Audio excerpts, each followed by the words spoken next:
Hi, everybody. Veronica Cole here. And so tonight, I appreciate all of you that decided to stay up later who are in the eastern part of the United States or the eastern part of wherever, because tonight we have a special guest. And, my page, Sacred Alchemy After Loss, is on that particular site. It's a private page on Facebook. And I really contend with a lot of issues concerning all sorts of losses and healing the wounded child and all that sort of thing. And in the middle of this, I really bring in a lot of people that I feel would be of interest to my community. And this happens to be a beautiful soul. Her name is Stefanie Marco. She happens to be my niece, fortunate me. And Stefanie is going to talk to us a little bit about what she does. And what that is, I'm going to let her tell you. But I want to read a little bit of her bio off to you. So Stefanie grew up in Brooklyn and Queens, New York, in one of the most violent areas of the time. She witnessed organized crime, race wars, gang fights, stabbings, shootings, crime, suffering in the world, as well as violence in her own home. And as a child actress, Stefanie learned to wear many masks to face the world and survive. She's spent a lifetime undoing traumas and devoting herself to a spiritual path, which includes 16 years of practicing and now teaching Kundalini, Tantra, and Daoist practices of self-discovery. Stefanie spent 2020 studying with a guru in Thailand, where she now resides. And Tantra is the practice of awakening.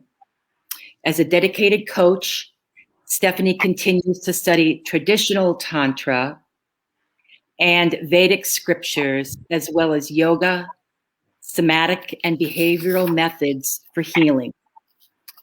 She invites her students to embark on this path of freedom and pleasure that comes from living our true and most authentic lives. Wow, Stefanie, it's wonderful, wonderful. I'm so happy to have you here. I'm so happy to have you be able to share with the audience here not only some of your gifts, but some of the knowledge that you've learned along the way from your years of studying Kundalini and being devoted to that practice, and subsequently then taking on the second certification that you have in Tantra. So, welcome. Thank you. So nice to be here with you. Thank you for that wonderful intro. Yeah, you're welcome. When I think about Tantra, I think in many cases I've heard so many different things and so many explanations about Tantra. And because, my background is Kundalini when it comes to yoga. So I know that there is some lap over, but what I'd really love to hear from you, because there are many people on here who are yoga instructors in different traditions. But I'd like to know, first of all, what you consider the meaning of Tantra, first of all. Thanks. Yeah. I mean, Tantra means so many things. I think that's why it's been fragmented so much in culture as it's grown in awareness. People have sort of taken aspects of Tantra and in some instances, in many instances, redefine them away from their original context.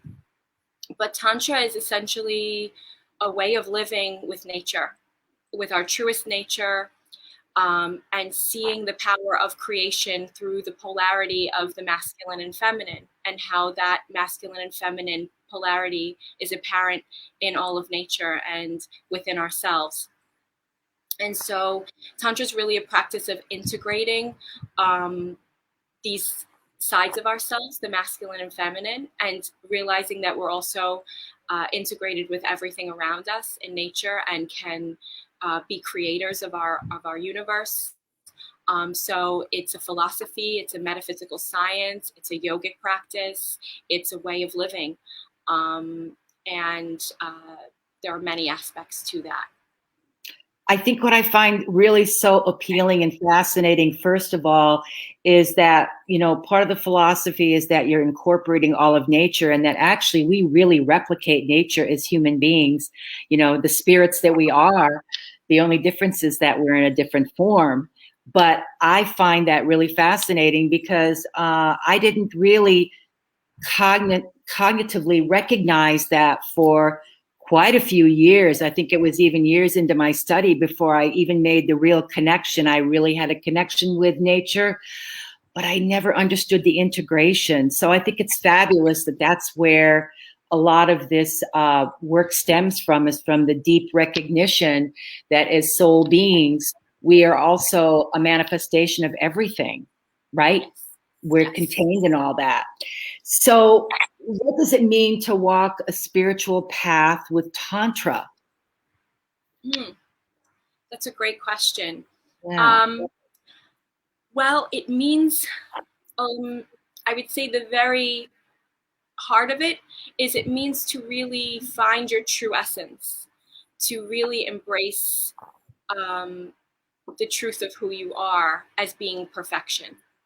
And it doesn't mean we don't work on ourselves. It doesn't mean that we don't do a lot of self-discovery, but it's a recognition that we're already perfect and beautiful. And we look towards the things that are removing us, that are keeping us from seeing and accepting that truth. So walking a tantric path is very much about using desire. And this is kind of where it starts to get a little wobbly for people, because we use desire, what we truly want, what turns us on, to guide us towards our truest nature. And when we look at desire, sometimes desires are wonderful for us to act on.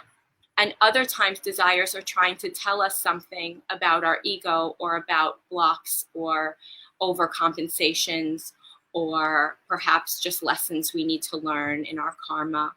But we, as tantrics, we use desire to sort of be a guiding system for how we investigate the truth about what it is we really want in our lives and what we're really meant to be through our dharmic paths, using that pull of this energy to create. So just for clarification, can you just define Dharma? Living one's most true path, really living in your bliss, living completely in a state where you feel that your essence is being truly realized and discovered and given in the world. So then when you think about walking a spiritual path with Tantra, we're not so much saying that there is anything that we have to fix in us. It's something that we have to release, right? Or uncover. Yes, it's, you know, and a lot of that is linked to inner child work, as you mentioned earlier, because when we're children, we're just innocent. We're just truly in our essence. We don't care if we scream. We don't care if we move our body in a funny way in public. We're not really concerned with being appropriate. We're just in our truth, and we're just saying, like, I like this, I don't like this. And as we get older, and even sometimes to protect us, our parents sort of say, don't be like this, don't be like that. Or, you know, we experience rejection, or we experience our needs not being met in some way. And we start to feel this shame, but we have a lot of shame about that shame. So we push that shame down and then create a mask or a coping mechanism or a manipulative behavior pattern to get those needs met. And then we start to feel like bad people about it. So peeling away some of those layers to get back to that true essence of who we really are, which is just beautiful people who at young ages we're looking to be honestly who we were and to get our needs met and to have love, what we continue to do as adults to seek that love and recognizing through our desires, whether it's an ego desire to fulfill our mask self, or whether it's a pure desire to fulfill our true nature and our childlike essence. Mm-hmm. And being able to make that discernment. Yeah. So the distinction really is between the shadow or the child, the inner child, the wounded child, and then the authentic self is what you're saying, right? It's the same thing as that, right? Yes, yes. Yeah. And integrating the dark and the light, not saying like you're bad because you have this thing about you, and you need to get rid of that. It's just an awareness and a real integration between both sides of ourselves so that we can become real people, not, fake perfect right. robots. What I really appreciate is the fact that you mentioned shame, because shame is one of the most horrific, damaging things that a person can feel, because shame makes you feel worthless and that you shouldn't even, on a very deep level, it's like your existence is not worth it. It's not worth it to be alive. And a lot of people don't even want to talk about shame. They want to bypass it because it is so painful to talk about shameful events or these wounds that have created this shame. So if I was, let's say that I was this kind of person that was coming in and I was going to work with you, and I was, I had a tremendous amount of shame, but I really wasn't in touch with that. How would you, as a tantric instructor, how would you deal with that? And is there a series of events that you would do, or asanas that you would do, or what exactly would be the way to deal with that? Or would you just let it lie for a while until a person is at a certain point? Mm-hmm. Well, I usually dive in pretty gently, but also pretty focused, in a pretty focused way. So knowing that we all have shame, we all have tons of shame, and that essentially the problem with shame is that we're ashamed of our shame. Right. And also with the awareness that this shame and this trauma lives in the body. And there are studies that are showing more and more now that we store these traumas not in the mind. We think about them in the mind, but they can't be resolved in the mind. They can only be resolved when we go into the body where they're actually living and being stored. So we see a lot of people with chronic pain, a lot of people with chronic illnesses. I suffered from an autoimmune issue that needed a lot of attention a few years ago. And so we're all walking around with tremendous amounts of trauma and pain stored in our bodies. And we think our pain is special, and that's why we're ashamed of it. We think that we're weird and different for having this issue. So we often hold it in the body. And what's so beautiful about tantric practices is it does go very deeply and very gently into the body. So I would start generally with breath work and with doing different series of asanas and kriyas. An asana is what you would consider like a typical yoga flow in the hatha style, which is what I've practiced. But then I also incorporate kriyas, which are more like moving meditations. And they're sort of, you're just doing like these movements and mixing them sometimes with a pranayama or breath, or with a mantra or a series of words. And so that's how we would begin practicing. And then I have some meditation and sort of reflection practices and exercises that I do as we go more deeply into that, to go more into the root of the inner child. I use a bit of NLP, neuro linguistic programming type of meditations to go deeper into the subconscious.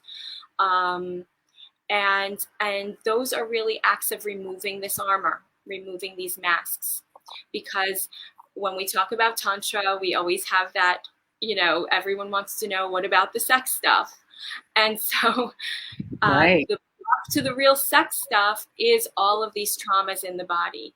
You can't feel the orgasm, you can't feel that spiritual enlightenment through sexual practices if you have a lot of armor in the body. And so we're releasing those traumas to allow the bliss to come. So, okay, so then if you're using desire as your guidance system, then that must mean that something is coming up, some feelings or something are coming up as you're doing the asanas, or I don't know if you're incorporating mudras, I would assume so, but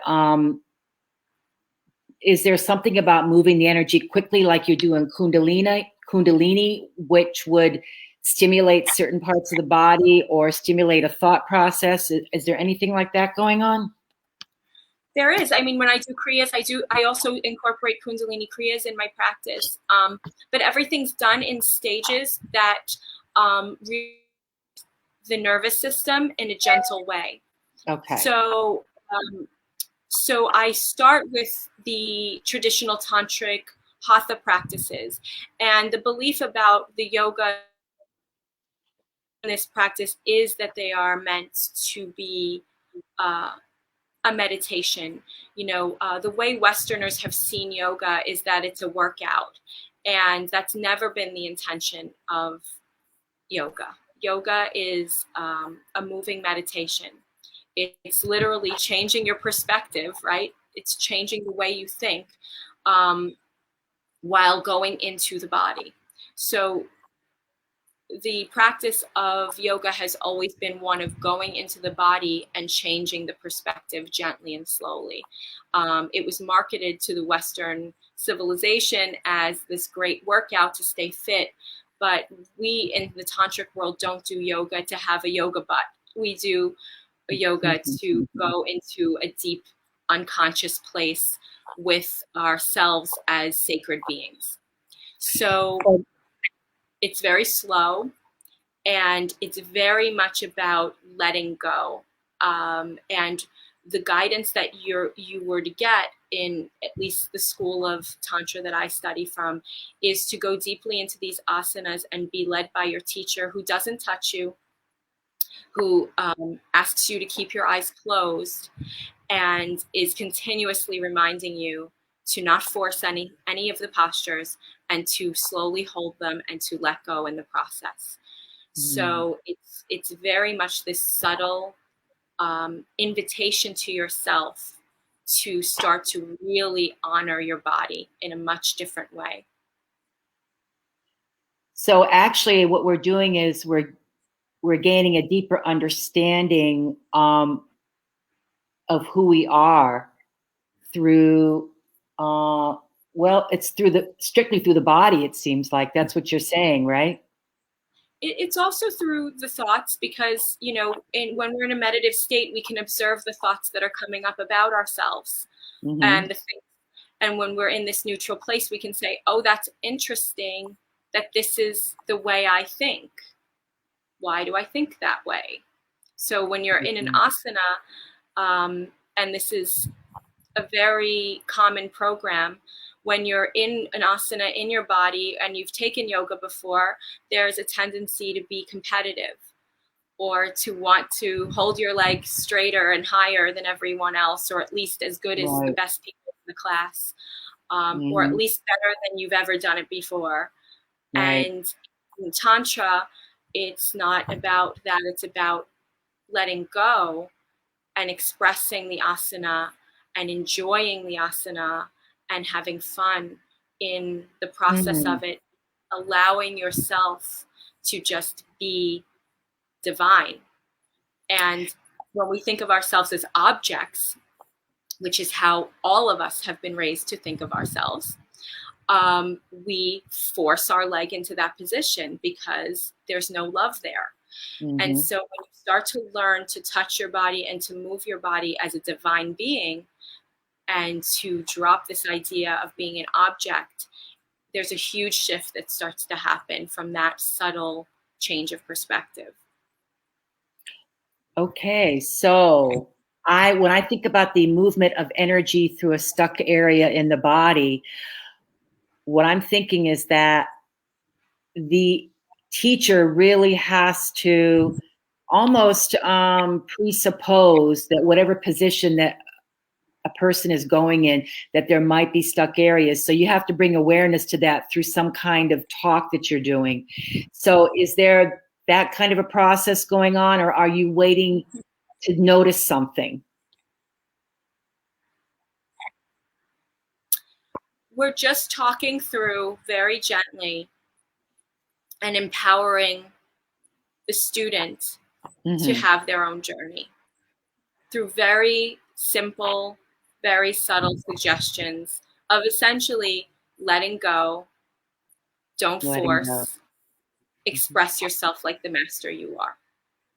So take up all the space you need. Yeah. Shine your light. Yeah. So then the whole idea is about, it's about raising consciousness. That's really what it is. That's what it sounds like. So you get to a certain point where you're working through on these various levels. And I would assume that the more you do it, the more you're going to discover all of these things about yourself, because you're going to be discovering, as you become more aware of your body and the position that your body is in, you're going to notice, like, for instance, I still have a problem in my right leg, and it's always been a little bit stiffer than my left, always, forever and ever and ever. And I have done different things to try to release it.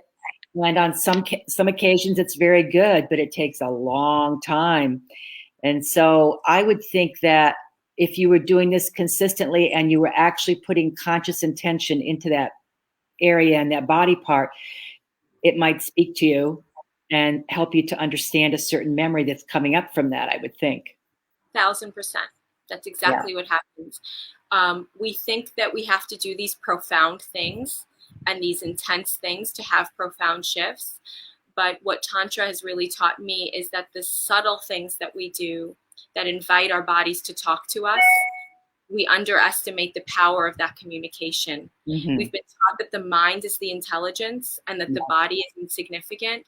And really what we're learning is the heart and the body have so much intelligence if we spend the time in these states. And so the messages we get are incredibly powerful. I had a memory in my right shoulder, and I had a lot of stiffness in my right shoulder, and a lot of that was released through these practices. Wow. Yeah. Sounds wonderful. So as you're talking, I'm feeling like I want to release some more. I've got a lot more releasing to do yet. So yeah, I mean, it's the body doesn't lie, and body intelligence is an amazing thing. And I've been very interested in it since I was in my early 20s. And I studied Feldenkrais for a while, which I'm sure you're familiar with what Feldenkrais is. And I loved it. And bioenergetics, as a matter of fact, my first love was I was going to become a bioenergetic therapist, because I knew the connection of the body intelligence, and it really had helped me develop a lot in myself. So, but as you know, we never stop learning and growing. We can always grow more. We can always learn more. And so as I go on, and, the older I get, the more I realize that it's not over till it's over. In other words, you just keep growing until you decide that you don't want to grow anymore, and then you can stunt yourself. So this practice you can take with you forever. Really, truly, it sounds like. It's my lifelong path. The more you learn, the more you realize you don't know anything. So it's been incredibly humbling and just so amazing. And for me, it's I'll never have all of the answers, but I think what I also love about Tantra is it really speaks to something that my soul and my heart knows. I hear something and I say, I've heard that before, even though maybe I haven't heard it before. There's an inner knowing about the teachings that are so pure and honest and direct to at least my soul's wisdom, that for me, it's a wonderful, non-dogmatic, non-dual path of self-discovery, and it can be integrated with any religion, any other background culturally. It just it has resonance with life. So if somebody wanted to take a class and they wanted to study this, what do you recommend that they do? Because I know that I think that you're going to be offering some sort of a subscription-based program online as well, right? Yes. Is I'll be that still in the works? It is. I'll be launching in April a women's 6-month community course, subscription course, giving women a journey over 6 months of connecting together and meeting each other and learning about these practices together and how to sort of incorporate these little rituals of bringing the divine feminine to the surface. So if you plan on doing this online, I'm assuming that you're going to do it obviously virtually. So what exactly could somebody expect from an online course like this? Well, what I feel is really exciting about it, what I really want to bring of intimacy, even though we're online. So one of the components will be working with different products and different sponsors who will mail little gifts to the members in the mail so that you have something tangible to bring to the class that we all get and are excited about. There will also be a lot of interaction with the other women. So there will be each month, you'll be assigned a new best friend, and that person is sort of your buddy through the month of doing the practices together, staying in touch, becoming familiar, and becoming part of each other's lives, so that we really foster true community. And so there'll be a lot of exchanges, a lot of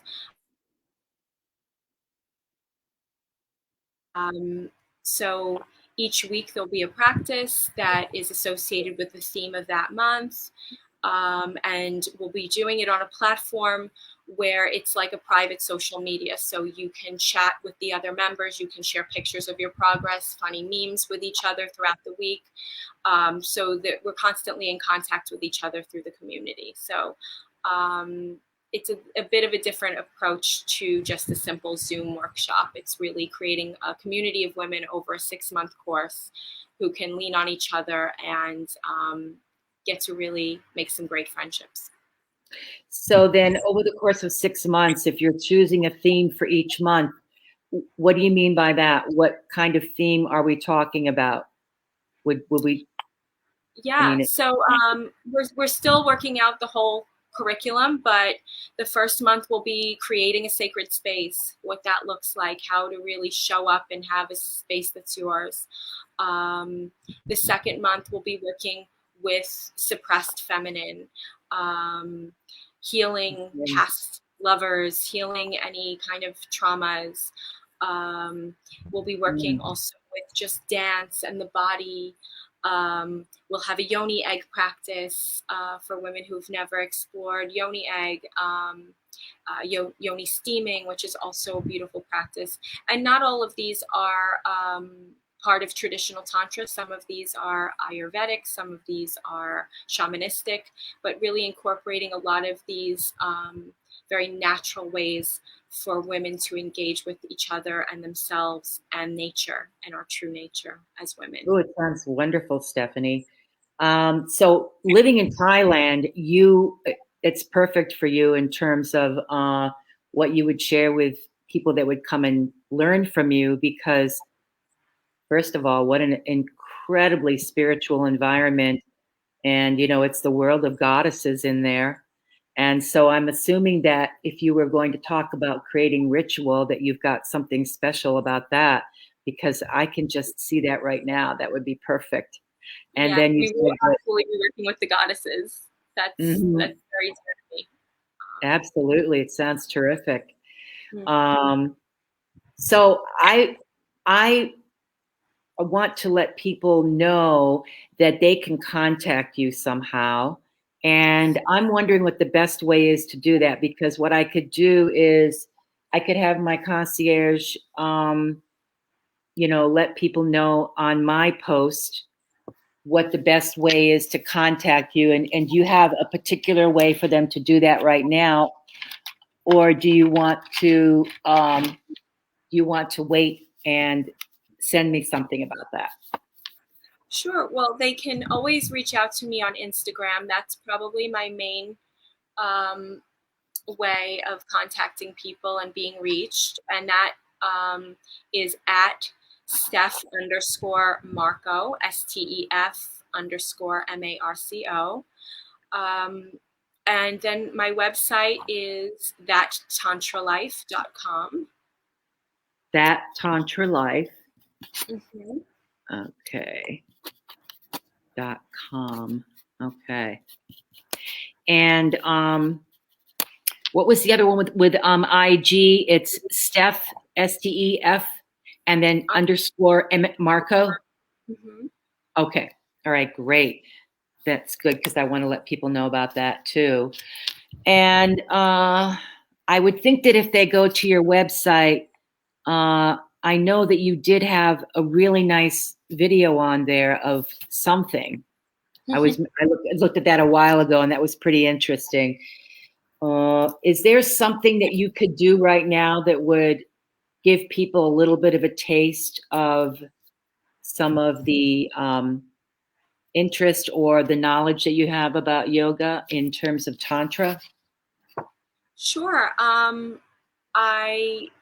We could do a Daoist practice, which I already have a video for. And you can look that up on YouTube. It's under the network WGC. And it's a Daoist deer exercise, and it's for women or men. It's a breast massage. But I would say one of the most wonderful practices that anyone can do in any kind of state is pranayama. And pranayama is what my guru basically says: if you can't do anything else throughout the day, if you don't have any time, or if you really are just not in a place of doing yoga, do your pranayama, never miss your pranayama. And one of the best ways to sort of get into a place of calm and peace and clarity is our breath. Breath work is the foundation of everything that we do. We can conjure so many different emotions and so much release through connecting with the breath. So a basic pranayama that we do in the ashram every day is alternate nostril breathing.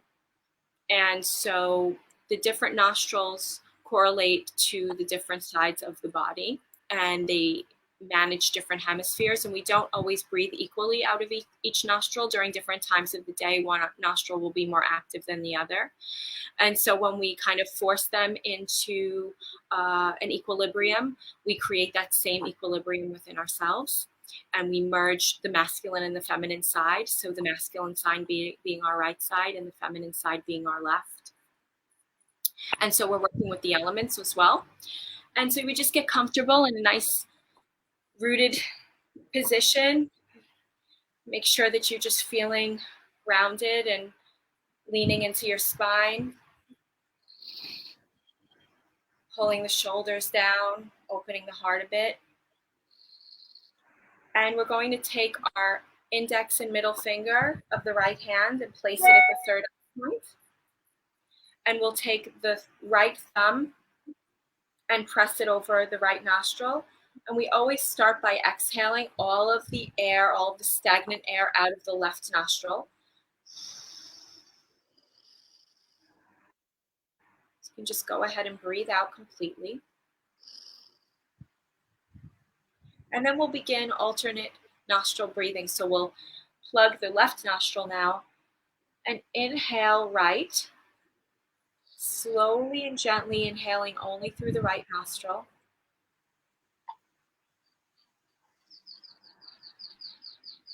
And exhaling right. slowly and gently. And then we'll inhale left.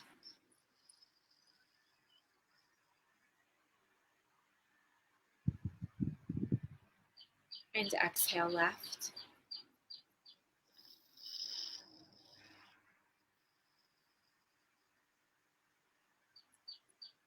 And inhale right.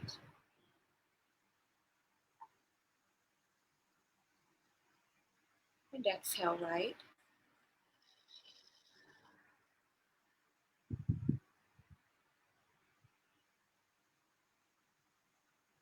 Inhale left.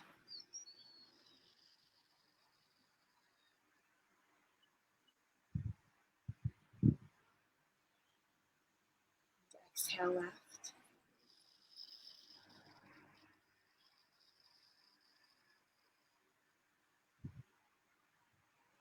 Inhale right.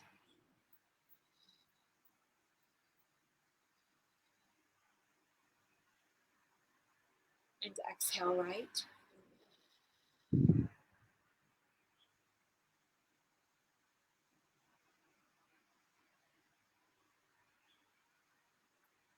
Inhale left.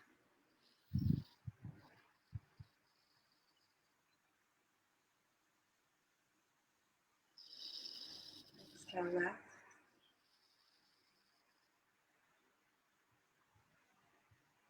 Inhale right.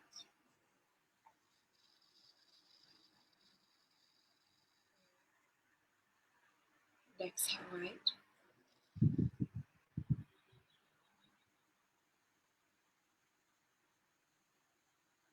And last time, inhale left.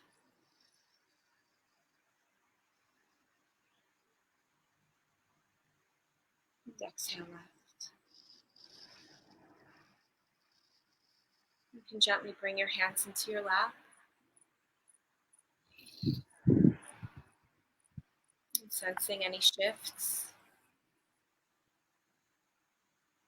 Mm.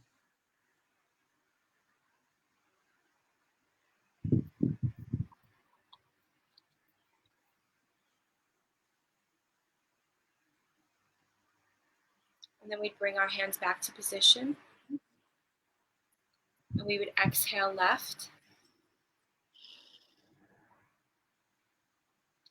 And then we would inhale right.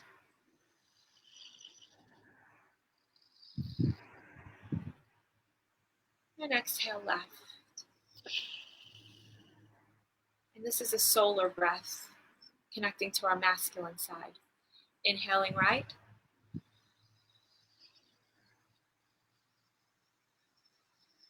Exhaling left. So this is a great breath to do if you're getting fired up for a big meeting where you have to be really focused. Inhaling right. Exhaling left.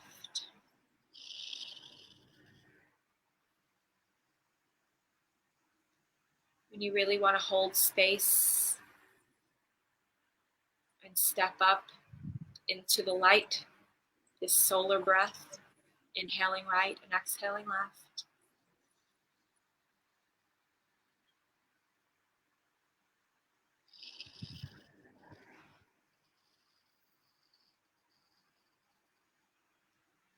Inhaling right.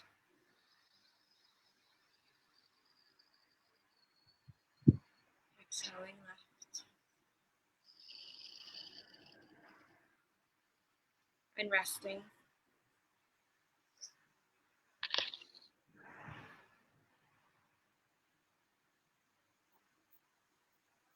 And sensing any changes.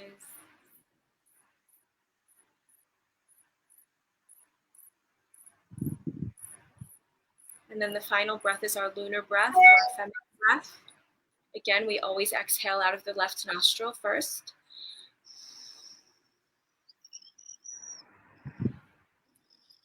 And for this lunar breath, we're conjuring the feminine by inhaling left and exhaling left.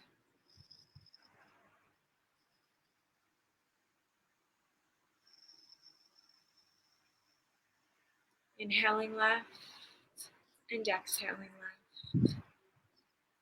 And this puts us in a beautiful state of receiving.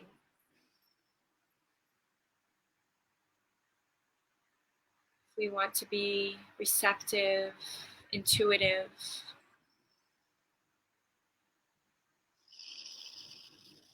coming more into our creative space. This is a wonderful breath to conjure that. Inhaling left and exhaling left.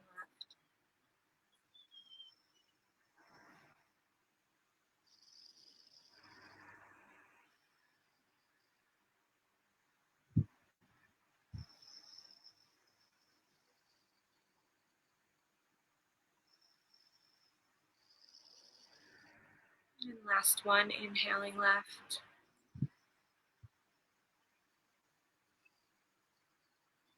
And exhaling left.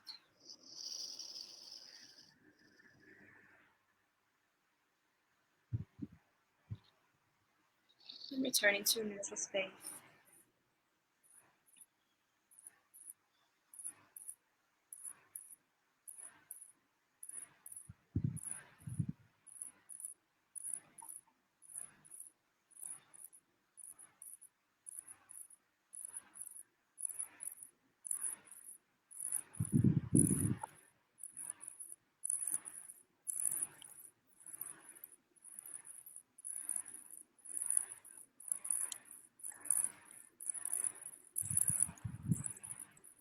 It's a beautiful nervous system reset. Very nice.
The breath is really such a wonderful tool.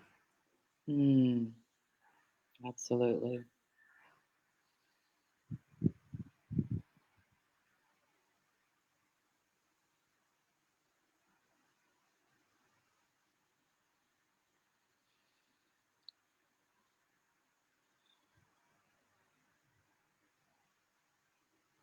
Wonderful, Stefanie. Thank you.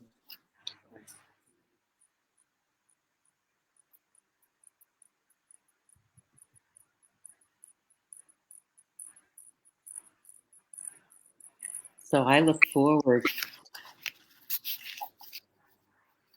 to having your information about your upcoming online subscription. Thank you. I think it's going to be wonderful. And I'm looking forward to seeing that you have a beautiful group of souls who want to come down this path with you. And I'm so happy to have had you here. It's been really wonderful. It's been wonderful to share with you like this. What a wonderful thing life is, that we now are finally coming together in this way after talking for so many years. At every family function. Right. It Right. seems like a beautiful time to be finally coming into ourselves with all of this together. So it's really a pleasure and an honor. Yep. It's so ironic that our paths are doing what we're doing, you know? But it's beautiful because I feel that I get you. You know, I understand. I really do. I understand. And it's a beautiful thing to want to help people to heal and to help raise consciousness and to better the planet, not only for yourself, but for your family, friends, everybody around you. I mean, we can just be very grateful and thankful that we understand these things and that we want to share what we know. And so I'm very grateful for the learning. I'm very grateful to have you have explained some of this to me. And soon I think I probably will be joining you in some of the practices too. I'll expand my own Kundalini work. And I think it'll be good. It'll be great. I would love to keep this going. Right. It's great. So be well. And is there anything in passing? Thank you. Is there anything in passing as we end now that Stefanie, you want to share with anybody? I would say just to be in your heart today, wishing everyone to be in their hearts today and following their truth and their joy as they move through their day in peace. Thank you. And thank you, everybody, for joining us for this last, I don't know, I guess we've been doing this for about 45 minutes. And this will be in my various platforms. I'm going to be having it posted there. So you could catch this on my private Facebook page, Sacred Alchemy After Loss. And wow, it's been really good, Stefanie. I'm super duper relaxed right now. Me too. All right. Take good care. Bye bye, everybody.